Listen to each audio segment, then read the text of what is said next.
அனைவருக்கும் வணக்கம். இன்றைக்கி சூப்பரான டாபிக் பற்றி தாங்க பார்க்க போகிறோம். இன்ட்ரெஸ்டிங்கான டாப்பிக்கு உள்ள பிக் பாஸ்குள்ளே இருக்கிற ஹவுஸ்மேட்ஸோட ப்ளஸ் மைனஸ், ஹவுஸ்மேட்ஸ் எல்லாத்தோட ப்ளஸ் மைனஸ் பார்க்க போகிறோம். என்னம்மா உனக்கு மட்டும் ப்ளஸ் மைனஸ் இருக்காதா? எல்லாத்துக்குமே இருக்குங்க. சின்ன சின்ன ப்ளஸ் சின்ன சின்ன மைனஸ் எல்லாமே இருக்கும். ஸோ நமக்கு தெரிஞ்சது நான் வந்து பேசலாம். இன்ட்ரெஸ்டிங்காக போகலாம். உங்களுக்கு தெரிஞ்சு நீங்கள் கமெண்ட் பண்ணலாம். ஓகேவாங்க? ஓகே. வியானாவோட ப்ளஸ் பாயிண்ட் வந்து பார்த்திங்கன்னா என்ன அப்படின்னா, அவங்க கருத்தை வந்து போல்டாக எடுத்து சொல்லுவாங்க. அவங்களுடைய கருத்தை யாருக்கும் பயப்பட மாட்டாங்க, போல்டாக எடுத்து சொல்லுவாங்க. அது ஒரு ப்ளஸ் பாயிண்ட் வியானாட்ட. மைனஸ் பாயிண்ட் வந்து பார்த்திங்கன்னா கொஞ்சம் பேசுவாங்க. அவங்க நார்மலாக பேசுகிறவே நல்லாயிருக்கும். ஒரு சில இடத்துல வேணும்னே ஒரு மாதிரி குழந்த மாதிரி வேணும்னே கொஞ்சம் பேசுவாங்க. அது நல்லா இல்லை, அது ஒரு மைனஸ் பாயிண்ட்டு. அப்புறம் பாருவோட ப்ளஸ் பாயிண்ட் வந்து பார்த்திங்கன்னா போல்டாக இருப்பாங்க. 4 பேர் எதிர்த்து வந்தாலும் பெண் சிங்கம் மாதிரி எதிர்த்து சண்டை போடுவாங்க. ஈவன் டாஸ்கில் அவங்க கண்ணு வீங்கி போய் சபரித்தில் விட்டு கண்ணு வீங்கி போயிடுச்சு. ஓரமாக போய் அவங்க உட்காரல, களத்தில் இறங்கி விளையாண்டாங்க. டாஸ்கில் இருந்து வெளியில் போகலை. She can do task. அந்த டைம் கூட அவங்க வந்து டாஸ்க் பண்ணாங்க. அதெல்லாம் பெரிய விஷயம். ஸோ நம்ம வாழ்க்கையில் நம்ம ஏதாச்சும் பிரச்சனை வந்தாலும் நம்ம போல்டாக இறங்கி நம்ம வேலை செய்யணும். அப்புறம் வந்து பார்த்திங்கன்னா பாரோட மைனஸ் பாயிண்ட் வந்து பார்த்திங்கன்னா லவ் பண்ணது தப்பு கிடையாது, பட் ஆனால் எல்லை மீறிட்டாங்களோ அப்படின்னு ஒரு சில இடத்துல தோணுச்சு. ஏன்னா இது ஒரு ஷோ, எல்லோரும் பார்க்கக்கூடிய ஷோ. அந்த இடத்துல ஒரு சில லிமிட் இருந்திருக்கணும். அதை வந்து காதல் கண்ணை மறைத்தது அப்படிங்கிற மாதிரி ஒரு சில இடத்துல லிமிட்டை தாண்டிட்டாங்க. அது ஒரு மைனஸ் பாயிண்ட் பாருட்டேன். அப்புறம் கம்முவோட ப்ளஸ் பாயிண்ட் வந்து பார்த்திங்கன்னா என்ன அப்படின்னு கேட்டால், நல்லா ட்ராயிங் வரைஞ்சார். செம்ம ஒரு ஓவியர் மாதிரி. நிஜத்தில் ஓவியர் எவ்வளோ அழகாக ட்ராயிங் ஓவியத்தை வரைவாங்களோ அந்தளவு கம்மு வந்து வரைஞ்சிருந்தார். நீங்கள் பார்த்தீங்கன்னா தெரிஞ்சிருக்கும்.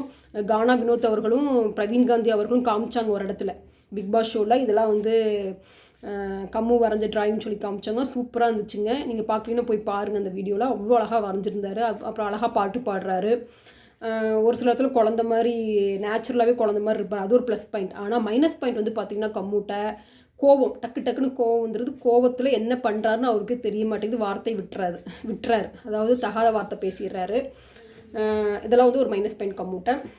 அப்புறம் வந்து பார்த்திங்கன்னா கானா வினோத் ப்ளஸ் பாயிண்ட் வந்து நல்லா ஜாலியாக பேசுகிறாரு. கூட இருக்கிறவங்களெல்லாம் சிரிக்க வைக்கிறாரு. இது ஒரு ப்ளஸ் பாயிண்ட். மைனஸ் பாயிண்ட் இன்னொரு ப்ளஸ் பாயிண்ட் வினோத் வந்து என்ன அப்படின்னு கேட்டால் presence of mind. For example என்ன யார் சாண்ட்ரா அவங்க வந்து வினோத் வந்து சாண்ட்ராட்ட பேச போவாங்க. அப்போ வினோத்தை வந்து வீட்டு தலையாக இருப்பார். பேச போகும்போது வேணுனே வந்து வினோத்தை வந்து அவமதிக்கிற மாதிரி சாண்ட்ரா என்ன பண்ணுவாங்க அப்படின்னா, செப்பல் போட்டு காலை ஆட்டுவாங்க. ஒருத்தர் பேசும்போது அவங்க என்ன பேசலாம் கேட்காம வேணுனே நீட்டி செப்பல் போட்டு காலை ஆட்டுவாங்க. அது ஹர்ட் பண்ணுற மாதிரி இருந்துச்சு. அந்த இடத்துல வேறு யாராக இருந்தாலும் சண்டைக்கு போயிருந்துருப்பாங்க. ஆனால் கானா வினோத் அவர்கள் என்ன பண்ணாங்கன்னா ப்ரெசன்ஸ் ஆஃப் மைண்டு. அந்த இடத்துல அவருக்கு கால் மேலே கால் போட்டு உட்காந்து இது பண்ணுவார். படையப்பா மாதிரி இருந்துச்சு. அந்த இடத்துல சாண்ட்ரா பண்ணது வந்து நீலாம்பரி மாதிரியும், கானா வினோத் பண்ணது படையப்பா மாதிரி இருந்துச்சு. அதெல்லாம் ஒரு ப்ரெசன்ஸ் ஆஃப் மைண்ட். அந்த இடத்துல அவருக்கு அப்படி தோணுச்சு பாருங்க. பதிலடி கொடுத்தாரு பாருங்க. சண்டை போடாமல் கத்தாமல் நச்சுன்னு ஒரு பதிலடி. அதெல்லாம் ஒரு ப்ரெசன்ஸ் ஆஃப் மைண்டு கானா வினோத்கிட்ட. மைனஸ் பாயிண்ட் வந்து பார்த்திங்கன்னா ஒரு சில இடங்களில் காமெடி அப்படிங்கிற பேரில் ஒரு சிலர் ஹர்ட் பண்ணிடுறாரு. அது ஒரு மைனஸ் பாயிண்ட் கானா வினோத்கிட்ட. அப்புறம் கனியோட ப்ளஸ் பாயிண்ட் வந்து பார்த்திங்கன்னா எல்லாத்தையும் அன்பாக இருக்கிறாங்க, சமையல் நல்லா பண்ணுறாங்க. ஏன்னா சமையல் பண்ணுறது ஹோம் மேக்கராக இருக்கிற எல்லாத்துக்கும் தெரியும். எல்லாத்துக்கும் பண்ணுறது பெரிய விஷயம். என்னை பொறுத்தவரை ஃபஸ்ட்டு உலகத்துலேயே புனிதமானது விவசாயம். 2வது புனிதமானது வீட்டில் இருக்கிற ஹோம் மேக்கர். தன் குழந்தைகளுக்கு தன் கணவனுக்கெல்லாம் சமைச்சு போடுறாங்க வேறு. ஸோ நான் I am feel so proud. Home maker அப்படிங்கிறது நான் வந்து ரொம்ப ப்ரௌடாக ஃபீல் பண்ணுறேன். ஏன்னா அது ஒரு பெரிய விஷயம் சமைக்கிறது. ஏன்னா சமைச்சு சாப்பாடு போடுறது எவ்வளோ பெரிய விஷயம். அன்னலட்சுமிக்கு சமம். ஸோ கனி அந்தளவுக்கு சாப்பாடெல்லாம் செஞ்சு எல்லாத்துக்கும் அங்கே கொடுத்தாங்க. அது எனக்கு பிடிச்சிருந்துச்சு கனிட்ட. மைனஸ் பாயிண்ட் வந்து ஒரு இடத்துல அவங்க வேணும்னே வந்து வியானாக்கு சில பேர்த்துக்கு வந்து ஸ்டார்டிங்கில் பிக் பாஸ் ஸ்டார்டிங்கில் எதுக்கோ உப்பு வேணுன்னே குழம்புல அள்ளி போட்டாங்க. அவங்க சாப்பிட்ற இதில் அது ஏன் பண்ணான்னு எனக்கு தெரியல. அது தப்பு. ஏன்னா சாப்பாட்டில் உப்பு அள்ளி போடுறது ரொம்ப தப்பு. அது வந்து மைனஸ் பாயிண்ட் நான் சொல்லுவேன். சபரியோட ப்ளஸ் பாயிண்ட் வந்து எல்லாத்தையும் மோஸ்ட்லி அன்பாக இருக்கிறாரு. யார்ட்டையும் வம்பு தும்புக்குள்ளே போகிறதில்ல. மோஸ்ட்லி இருக்கிற இடம் தெரியாமல் இருந்துகிட்ருக்கிறாரு.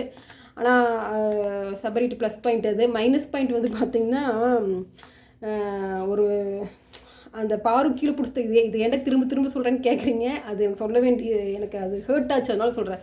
பாரு தள்ளிவிட்டு பாரு கண்ணு வீங்கி இருக்கு போகும்போது யாராக இருந்தாலும் மனசாட்சின்னு ஒன்று இருக்கும். ஆனால் வேணுனே செஞ்சேன்னு சொல்லிட்டு இருப்பார் பாருங்க, அது எனக்கு பிடிக்கல. அப்புறம் ரம்யாவோட ப்ளஸ் பாயிண்ட் வந்து பார்த்திங்கன்னா, நான் இன்னும் யோசிச்சு வைக்கல. ரம்யா ப்ளஸ் பாயிண்ட் வந்து பார்த்திங்கன்னா,